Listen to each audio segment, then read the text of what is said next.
La cigarette tue tout doucement 250 milliards de morts par an. Cette maladie si célèbre et merdique est aussi un crabe astrologique. La cigarette, non seulement ça tue. Au niveau des odeurs, quand on ouvre la fenêtre, c'est vrai que voilà, ici il n'y a qu'une seule fenêtre, une seule ouverture. Après, les mégots par terre, c'est pas terrible parce que c'est très localisé et ils sont tous là, au même endroit. Donc, quand il y en a trop, on peut filer un coup de balai quand même. C'est vrai que c'est pas terrible.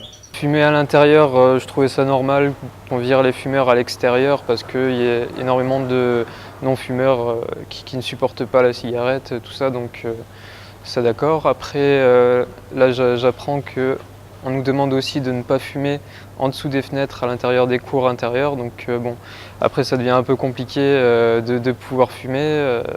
C'est vrai que pour les non-fumeurs qui laissent leurs fenêtres ouvertes, c'est vrai qu'ils reçoivent quand même du coup la fumée dans leur bureau. Bon, on va dire qu'à Paris il ne fait pas spécialement chaud, alors il n'y en a pas beaucoup qui doivent laisser leurs fenêtres ouvertes.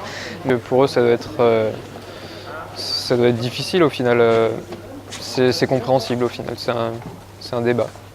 Je pense qu'on peut laisser les gens fumer dehors quand même, dans la rue, à partir du moment où ils ne laissent pas les mégots par terre. Je pense que c'est surtout ça qui gêne les gens. Les concierges d'immeubles se plaignent souvent des mégots laissés par terre. Mais sinon, je trouve ça assez sympathique de voir les gens qui discutent dans la rue à Paris. Donc non, moi personnellement, en tant que non-fumeur, je ne vois pas trop d'inconvénients.